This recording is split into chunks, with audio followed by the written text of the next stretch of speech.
Hey everybody, I'm Melanie from Mel's Board Game Room, and I'm here with Dave from TheRatHole.ca, and as well as Marc Kenobi, which is the designer of Split the Hoard. Hi guys.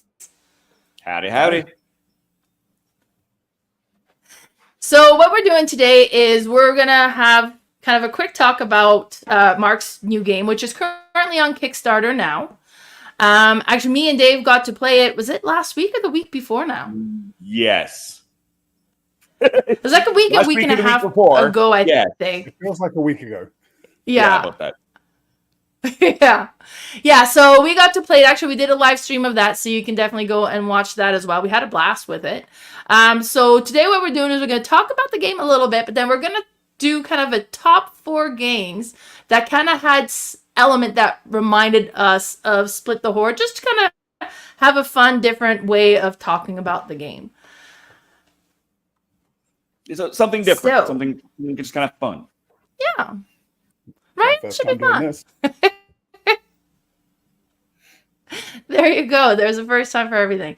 All right, so might as well get started. So before we get into our list here, I wanted to take a moment to talk about Split the Hoard. Now, Marc, you've said you've designed another game, but this is the first one that's getting published now, and it's on Kickstarter. It's funded. This is happening. Mm-hmm. Tell us about, like, how was the experience of doing all this? And, like, that's so exciting. So, I mean, this is... I've been playing around with games for years. This was, like, the dream. I closed down my coffee shop about 4 or 5 years ago now. And my dream at that point, I really kind of grown into this, wanting to create games myself. And this has been a labor of love. I've made lots and lots of different games, but this was the one that sort of found its home and has found its way to the shelf. So I'm hoping people love it. I'm hoping people enjoy it. I can't believe the amount of support we've got. But it was interesting because a lot of my games are just... I have an idea or I have a theme that I want to run at, and I go and make a game. This came with a whole bunch of requirements, a whole bunch of sort of thematic elements that had to be there, and sort of maximum components and so on. For this particular publisher, they had a very strict pitch list. So this was a really interesting one of building to a pitch. Or to a list of requirements, and so that added some complexity. But it was such a cool challenge, and obviously they were happy with what I went to. So yeah, it was a different experience from other games I've created. Really nice. Now I want to take a moment and talk a bit about the artwork, and actually we have Sideboard on here, and he's also kind of commenting about how much he loves the artwork, and that was one of the things that really kind of struck me as well when we were playing it. I mean, like, the characters are, like, the cards are gorgeous. It looks great. Where did the artwork come from? So I had... Was that you? No, absolutely not. No. So I can make games, and I can draw stick figures, and that's about it. So I had artwork that I kind of pitched with, because the game is quite visual. It's really important that you can see what a card is pretty quickly and identify it, rather than having to read every card every time you see it. So I put together just some random artwork and sent it off. The picture in the background and that you can see on the front cover of the game, in that picture you've got up, that was the first piece of art I saw from this artist. Go back. And the second I saw it, I was just, that's the piece of art. That artist gets it. They understand what this whole game is about.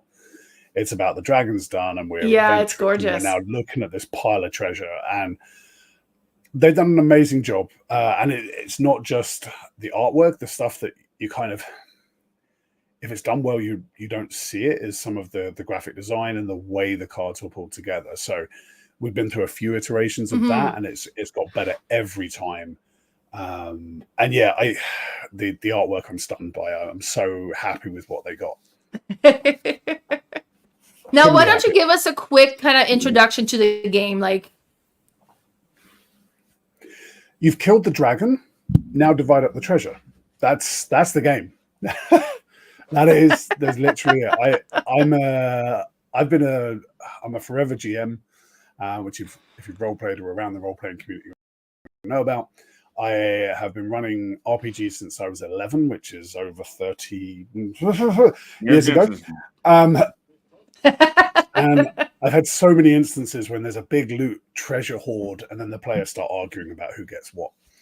And that's what the game is supposed to encapsulate. So, I mean, the basics of the game, the mechanics are really simple. You take some cards off the top of the deck, you divide them into what you want them to cost. Everyone gets a chance to buy something, and then you keep whatever's left. And that kind of encapsulates the entire gameplay. But as you guys experienced, maybe you don't want to trade that morphing. Watching you guys. Oh my God, I can't believe I went, like, because when it came out, well, we'll talk about it. Yeah, when it came out, I was like, oh, I'm not doing that. You're just going to take it. And then I traded for it. And it's one of those things you're supposed to have. You'll have to watch the gameplay. That you're doing something smart or you're having a great moment. And it was really important the game included those. So it was really nice to see you guys play that out actually in your game. Because I think that while the top layer is really, really straightforward, like I say, there are only three phases to the game and they're pretty straightforward to explain. The timing of certain things, so like when you trade stuff for money or when you take stuff, do you do it now? Do you wait till a bit later? Do you trade in 5 emeralds in one go to halve the deck and end the game? There's a lot of subtlety and a lot of play. I'm a Magic player from way back, so the comparison someone made to Magic cards, I absolutely get. But I want you to have the feeling that most Magic players get, which is that I get to do something smart because of what I decided. That was Cyborg. That was Mark that made that comparison. Yeah, and I get it. Nice. I can't help that. Well, and you know what the thing with Magic players is they have played the Magic the Gathering game so much that yes, they are kind of almost overexposed to it. I, on the other end, I do not have that problem. I'm not big on Magic the Gathering. I'm definitely a board game player. So to see this type of card and the type of artwork and how it all works, I just love the whole thing. But, you know, I don't have that overexposure either, right? Yeah. But no, so yeah, nice. I wanted to create that experience. I think you did. Yeah, no, definitely was cool. Yeah. Yeah, I can't believe I traded that card still. That's gonna like haunt me. I'm gonna bring it up. People, you need to, if you watched nothing else of the playthrough, go look and at least watch like the last 10 minutes or so, because it was right at the end when she did this, and it was just like, I can't believe you fell for that. I can't believe I fell for that either. Jeez. So and then like I caught it and it's like, wait a minute. And I was like, wait a minute. I just traded you for that, didn't I? Like, oh, yeah, no, I was outplayed. Mind you, it turned out for the best in the end anyways. It's true. and that's the other thing. I didn't want the game. I wanted the game to be playable by people with like massive experience and sort of all the subtleties and enjoy that richness, but also just sit down and play. Yeah. Just grab some cards, shuffle up, and have fun. So and I like. Yeah, no, that was we definitely got that. Sounds good. Yeah, no, that was great. So now that's on Kickstarter right now. How long is a Kickstarter campaign going till? We've got about a week left. So yeah, if you're interested, if you want to back, now is your time. It will be coming to retail somewhere down the line. But the publisher's really good at making sure if you Kickstart, you get the stuff first. So if you want it as soon as you can get the print and play, which it's 100 odd cards. So I'm not encouraging the print and play, but if that's what you want to do, that's real cheap, and you will have that the second the game is fun. Like the second the Kickstarter closes, they're really good. They'll send that out immediately. You'll have that. Nice. But if you want your own nice box, cards, the boards, the screens, yeah, that'll be. I think they're predicting to make sure everything's out by the end of April of next year. Nice. And that's just about production timelines. Yeah. It's Perfect. EN. Is that that's a very exciting. Was publishing this one? EN Publishing. You know, so they're known for RPGs, and I do some writing for them for RPGs. So if you want to find out more about stuff that I do, go check out some of their stuff. You'll probably find some of my writing in there somewhere. But they're a really nice bunch of people. They're a small local company, and they were looking to make. So part of the reason for all of their requirements for the game was because they're an RPG publisher traditionally. So this is their first foray into board games. And so oh wow, they didn't want something with miniatures and thousands of pieces, and they were like, can you make it a deck of cards with maybe a couple of boards? So I got it down to a design that was just cards, with some ideas. Like, we had talked already about creating boards for the characters rather than the individual cards, which I'm really glad to see they managed to make work.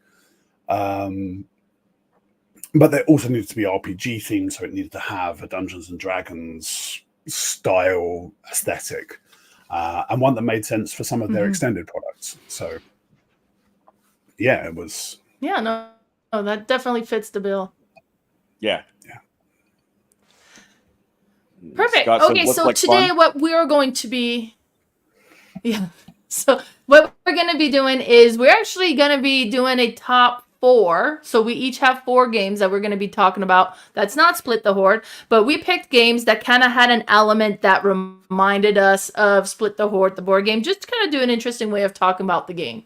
So we will be getting started with that here. And now I've got these games in no particular order. Dave sent me his list. Mark sent me his list. So I'm the only one who knows what everybody's got down here. But so I've just kind of picked one of the game, and I'll be showing them just so that you guys know which game I've put in which order. But Dave, we're going to start with you. So the first game that you had picked and sent over to me was Star Wars Unlimited. So talk to us a little bit about this game, and then kind of which element that you felt matched Split the Hoard. This one is, I mean, it is ultimately a deck builder, which is not the same, but you interact with the cards in a different way. You have to choose between, am I interacting with my own cards for this, or am I going to interact with my opponent's cards for this? Am I going to buy a card? Am I going to attack a card? So it's a similar sort of a splitting up the horde type mechanism right. in that deck that leads into the deck building. So that was very kind of cool. All right, kind of came in for me. With a surname like Kenobi, perfect. I can't but be happy that you're comparing me to a Star Wars game. I gotta say, when I got your name, I was like, oh my god, I love him already. Just the name alone. You must get this a lot. I do. Me and my wife were getting married, and we didn't like our original names, and we wanted to find some. We're both geeky as hell. We wanted to find something that would say something about us, and we found out that apparently Kenobi means to know the heart. And once we found that out, that was it. We were like, that's the name. I don't know actually that's true, but I read it somewhere while we were looking, and it might be complete bunkum, but that's what it means now for us. It means to know each other's hearts. It means to be connected that way. So, and I get to say hello there. Oh, that's very nice. To a lot of people at cons and events and whenever I see them. So. Very nice. All right, so that was Dave's pick, and then Mark, we have your pick, and this is the first one that you had, Port Royale. So this is about the fact that the coins. I had a board game cafe for 3 years. I had to learn to teach just about 1,000 games when anybody walked in, and we had a lot of repeats of things like Monopoly, so that was okay. But then there's just this wide plethora. So. My designs do have, I'm sure, more places where I've kind of borrowed or adapted some stuff they've done. Port Royal uses coins on the back of cards, very much in the same way that Split the Hoard has. And the weird thing is, there are some of these that I will mention or that I've spoken about where I knew I was doing it when I made the game. I was like, I like that mechanic. I want to do something similar or aligned to that. I had no memory of Port Royal until one of my close friends was like, oh, this feels a little Port Royalish. And I was like, you know what, you're really not wrong. And I just had no idea that was what I've done. And it's simply the fact that the coins, I love playing cards. I used to play cards with family. There's always been a deck of cards in the house wherever I've been, wherever I've lived. And so the idea of taking cards and making them more than suit and number, putting extra things on them, different combinations of stuff, always appeals to me. But then to take the rotation of the card, the which side is up, and using that differently just seems really clever. So hacked it to Port Royale. I stole that concept pretty bluntly. But I think it works really well for that sense of there's a pile of treasure, there's loads of gold, but we don't, by the time you get there in a role-playing game, you don't care about the money. It's not that's a matter of weight. How much money, cash can we carry? That's fine, but what are the interesting things? And so I love that the coins are just this. You kind of almost don't really care about them apart from what they let you buy. But yeah, you can see it there. They've got coins on the back of their cards. So yeah, I've played Port Royal, a big fan, but I forgot there was coins on the back of it. Huh. Me too. All right, G. Exactly. All right. So, and for my pick, I got capybaras. So the aspect of capybaras that kind of reminded me of Split the Hoard is while we were playing, and you're having this thing, like, because now in Split the Hoard, you play on 3 phases. And some of the cards that you have that you add to your treasure, you can actually discard them and to get the bottom action of it. But then you've discarded the card. You no longer have that card in your treasure anymore. And some of the reason that you would want to do that is because you need the money. And some of the cards have it where you could get money in the first phase or in the negotiation phase or at the end as well. So, and which is great if you have the one at the end, but I need that money when I'm doing my negotiation. So it's like, well, I have this card, but it doesn't bring me money at the right time, so there's some interesting decision of which card are you going to give up on so that you can get the money. And it's like, when you're going to activate it, it's like, okay, well, maybe I'll do that here now, so for the next reveal and when we're back in negotiation, I have the money to be able to get the cards that I want. But you don't even know what's going to be out there. Maybe it's like, great, I got rid of this card, there's not even anything I really want here. So there's really interesting decisions that you need to make as to which card you're gonna kind of sacrifice, I guess, for the money. And then in capybaras, you definitely get this here as well, because the bottom portion is the order that you can fulfill that's gonna bring you money. But if you fill the order, that means you're not getting to add the item to your menu or the decor to your cafe. So there's like Split the Hoard, there's some like tough decisions to make. So that's why I picked that one. It's such a fun game. I've not played Cafe Barras. I'm going to have a go. It is just you'll have to go. Like just. So I'm not even sure if it's available September yet. Yeah. End of September. Yeah, see, and Roberta Taylor, the designer, is local to Alberta, so I got to play this a few times when it was in its prototype form, and now that it's released, I was managed to get my copy as well. So that's why we got to play this one a few times, kind of ahead of time. I'm not sure if it's made it to the UK, but it definitely will. And this is one that went straight to retail, so it didn't go into the Kickstarter. I have some friends in the States and over that way who can acquire games for me. And there you go. They can hook you up. Sounds good. All right, so that was our number 1 game that kind of reminded us of Split the Hoard, and we're gonna go into our number 2. So Dave, for you picked the Night Cage. I haven't played this one. It's I already want to play this one. It is so thematic. This oozes theme. And there's a relatively new expansions come out to it that in theory Smirk and Dagger will be sending me. They're waiting for something before they send the package. But the reason I chose this one was using the main element of the game as a timer as well. So in this case, it's the tiles of the Night Cage. As you take those tiles out, you're getting down to end of the game in the same way that you do with this. The more cards that come out, the faster that deck comes down. and so that's the similar sort of a thing. It's not quite as extreme in Split the Hoard as it is in Night Cage. Like if you take damage, you take it out of the deck, basically, in the Night Cage. There's a lot more to it there, but it's a similar sort of a feel mechanically. Very cool. It looks super interesting, and you definitely look like the dungeon crawl. So this would be before the dragon is slain, is dead. I Yeah. guess. Also, Smirk and Dagger Sounds good. Has some player competition in it. Yeah. Oh, Jim is asking how many players can play the Night Cage. Do you know that off the top of your head? It's either 1 to 4 or 1 to 6. I don't remember. Okay. If you scroll back, Jim, through my channel, I did stream the solo a couple of times, the solo edition. And when I get the new one, I'll probably do that again as well. So you'll see it pop up again, hopefully soon.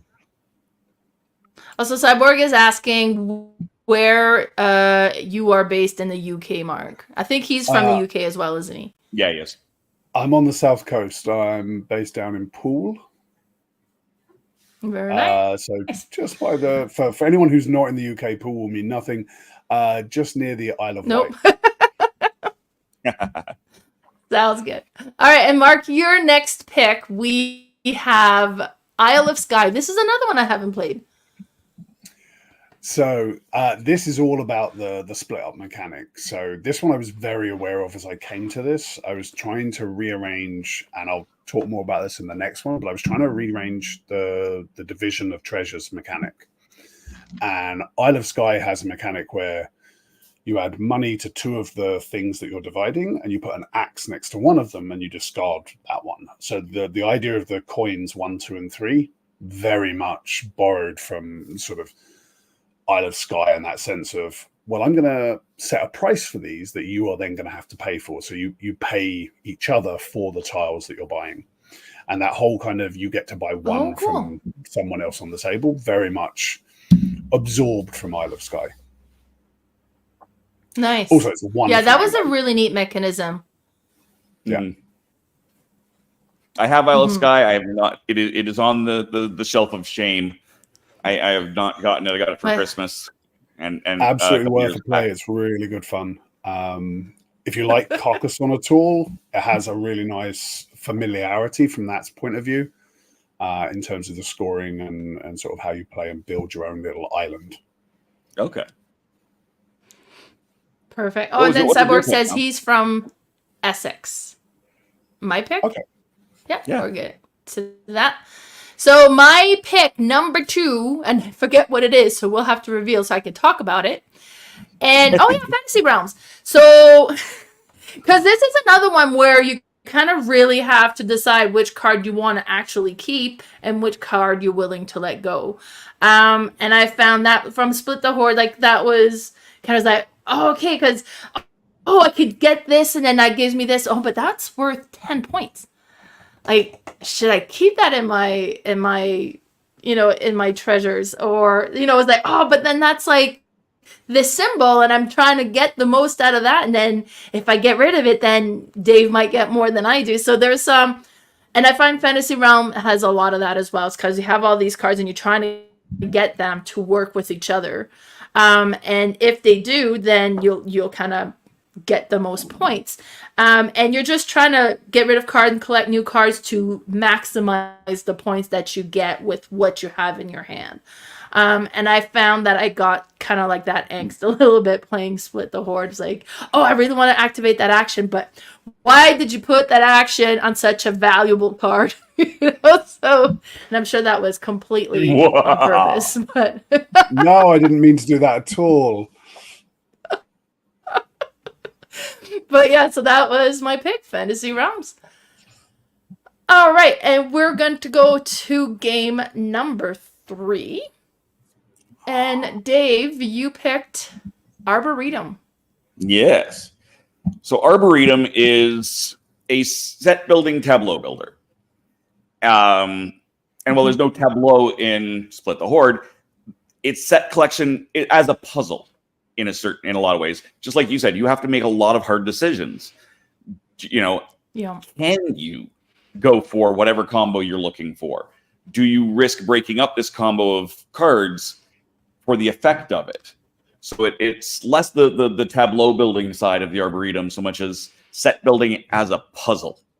Because in Arboretum, you need to come up with an in numerical order sequence of trees, and only the largest sequence will score.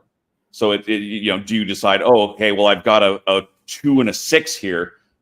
Well, if I play those next to each other, I can't have those ones in between necessarily, right? So it's a bit of a tricky scenario in that.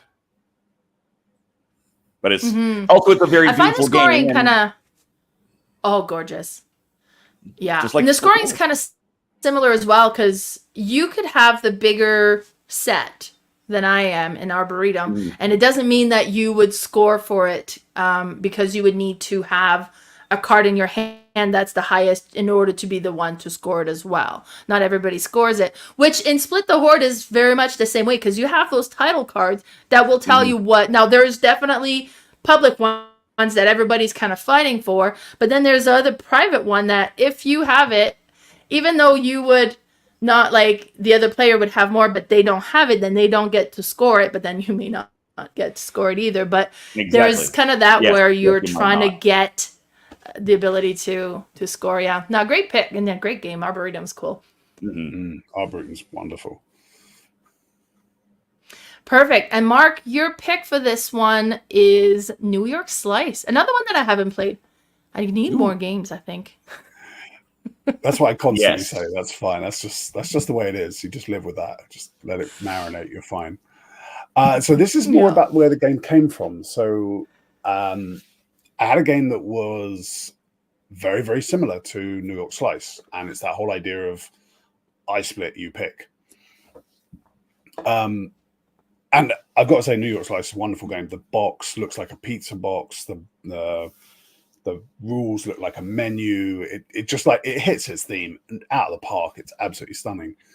But the original version of Split the Hoard had you, instead of each person getting 3 and spreading them out, everyone got each player got on their turn or the turn that they were the divider, they would get 12 cards to split up for other people then to choose from. And what I found is because, New York Slice works really nicely because there's only 5 or 6 options you can choose from. With Split the Hoard, it became I'm going to sit here for 20 minutes figuring out what the optimal split of my 10 cards is. And then each other person's going to spend at least 5 minutes reading through all the cards to figure out which pile they want to take. So a single round became lots of individual plays. Excuse me, I have a little bit of cold. Each player took their own 10 minutes to do things. And you didn't have that kind of interactive feeling. It wasn't everyone playing at the same time. And so I had to shift away from it. It didn't work with the complexity I wanted in the game. But this is the genesis of Split the Hoard. This is kind of the core mechanic that I started with and realized very quickly I couldn't achieve what I wanted to in terms of narrative, in terms of sort of the complexity I was looking for. But I love this game. It's really good. And who doesn't? Yeah, I've heard great things about New York Slice. Everybody likes pizza. Exactly. All right, my pick. Exactly. All right, sounds good. So my pick for this one is Stamp Swap. And for the very same reason as you, Mark. I haven't played a lot of I Split, You Choose type of game. This is one that Stonemaier Game just put out, and that might have been the first time I've come across that mechanism actually. But you kind of take turns drafting stamps that you're going to be adding, and then you end up with 6 stamps, and you need to kind of put them into 2 different grouping, and you could put a single one and all 5 others in the other if you wanted to, but it's kind of getting to where you're trying to make the ones you really want to keep as unattractive as possible so that they take the other half and you get to keep the half. Because with this one, like Split the Hoard, you have the 3 cards.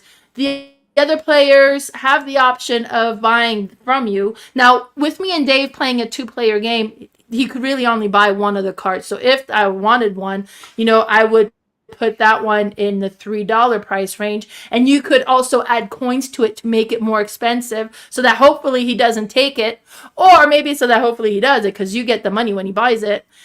But there would be kind of cards like, okay, I really need this one because if it matches with this one, it's going to give me these extra points. So I don't want Dave to take it. So I'm going to put it in the 3 coins category, and I'm going to add extra dollars to make it as unattractive as possible. And hopefully he doesn't buy it.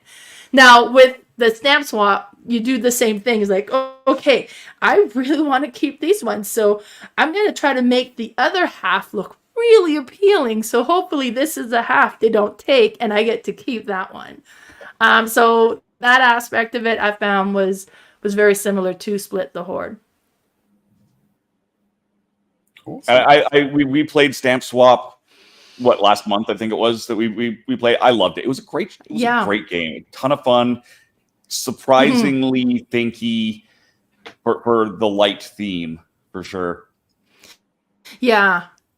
Yeah, because it was interesting. It's like the whole, what are you going to draft? And what are you going to manage to keep in that draft? And what are you going to take from the other players? And how are you going to arrange it on your board? And then also, like, which aspect are you going to pick to score on that round? And then you can never activate that again. So it's kind of really interesting decisions with it, for sure. Do you hate draft? People do. All right, so for the final game that we're going to... So, Dave, the final game that you picked for this one here was Illimat. You have a way of finding, like, the obscure game I have never heard of before. Oh, we will have to... This is Keith Baker, who designed Gloom, the Gloom games. Oh, and nice. It was created originally as a prop for the band The Decemberists for a photo shoot, and they kind of liked it, so Keith came in and just did the game. And the theory is you've got a card of hands, a hand of cards. Hand of cards? Yes, exactly. And those you can each of those quadrants of that board you see there have different requirements, and those requirements will change. That square in the middle is actually the box. So you're using the box, and it will turn and change what each of those, it's a field, what season each field is in. So, you can't harvest cards in winter. You could only, you can't do certain things in certain seasons. So you have to decide what cards do you have and how are you going to use them in the same way that you do, you have to make those hard choices. Do I stack this on top of this, these 2 jacks together and make this, that's the only card that can take them later when I can actually do that and risk someone else doing the same? Do I take these cards now because I can, but if I wait, I might do better, but against someone else will. It's the same sort of an idea with Split the Hoard, and that, as you were saying earlier, okay, I need this card, so I need to make this as unattractive as possible. So I'm going to use this here, and then again deciding whether you use the abilities on the card or if you save them for the collection part of those cards, because it makes a giant difference. It was the difference of really one card in our game. Like when we played the 2 of us, it was basically one card. It was one card that was all of the copies were coins, but it was just one card that ended up. I'm not going to hear any. I'm not going to hear any less of that, am I? Probably not. No, it was. But Illimat it's dripping in theme. It's thinky, it's strategic, but also fairly simple to, there's a couple of, once you have the mechanics down, it's actually quite simple. I love how it looks like just a regular deck of cards. You could almost use these to play crib as well, right? Like it. Pretty close, yeah. It's not gorgeous, exact, but it's different, different suits and stuff. But generally, yeah. Nice. All right, very cool. And then, so Mark, for your last game, you selected Queen Domino. This one's a little bit weird as a comparison, because this is quite a different game, and I don't think there are really any, like, the mechanical side of things. You do get to build your own scoring system, and that was why I picked this game. That and the fact that there's a dragon in it that has a hoard and you have to pay money for. But yeah, it was that sense of, I really like King Domino. It's really smart, but it's not big enough for the gamer in me, I guess. And Queen Domino really fixes that. But I really love I'm going to build this one, because then it can aim my scoring. So the red tiles that you can see here, they typically come with you're going to score extra points for X. And so you get to choose those and build them. Yeah.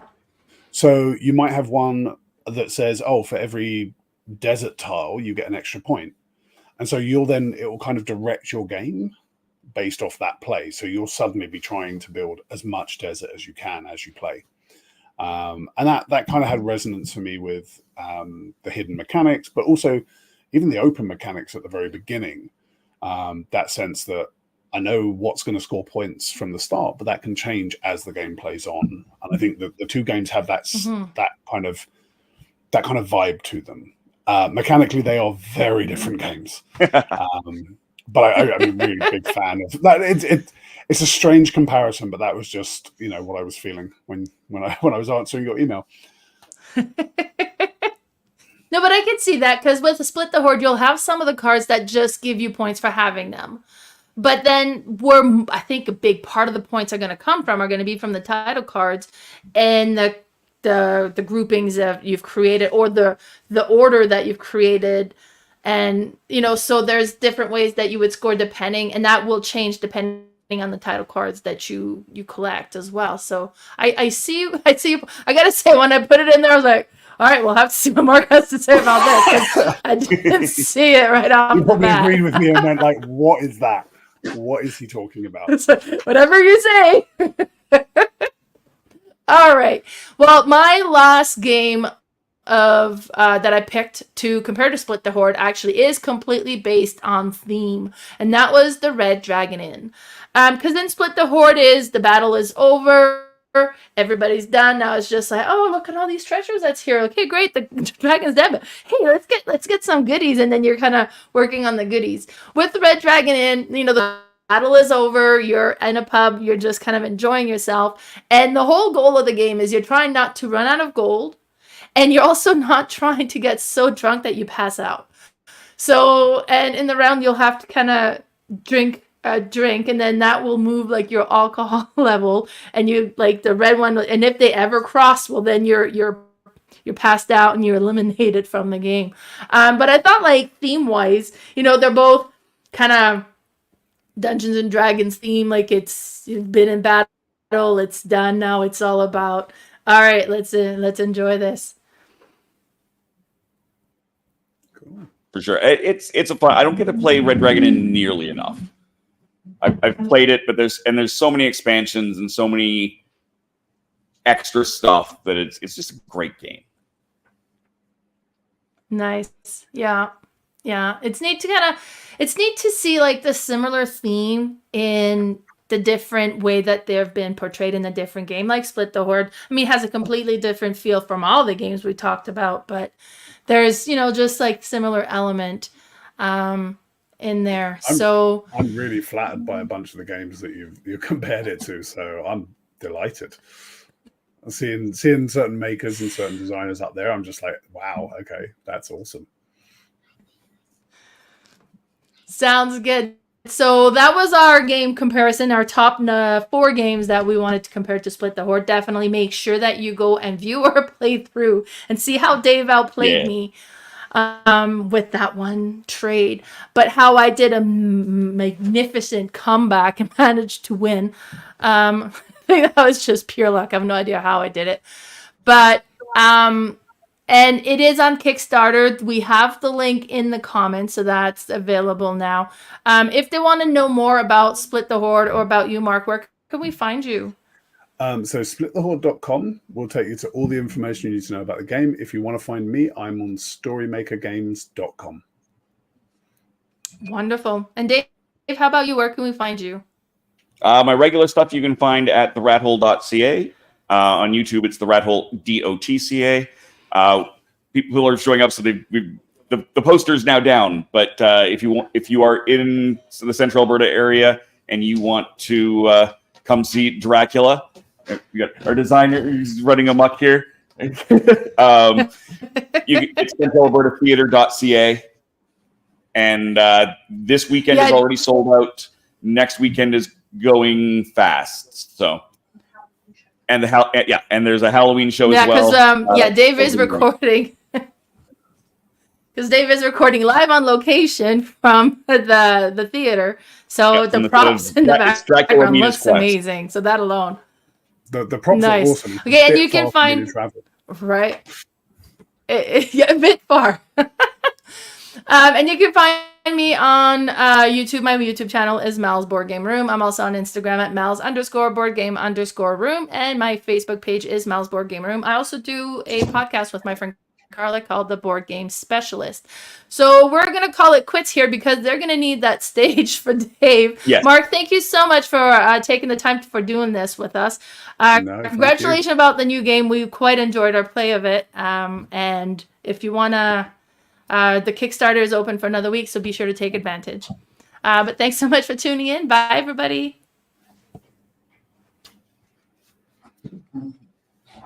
There's the button now.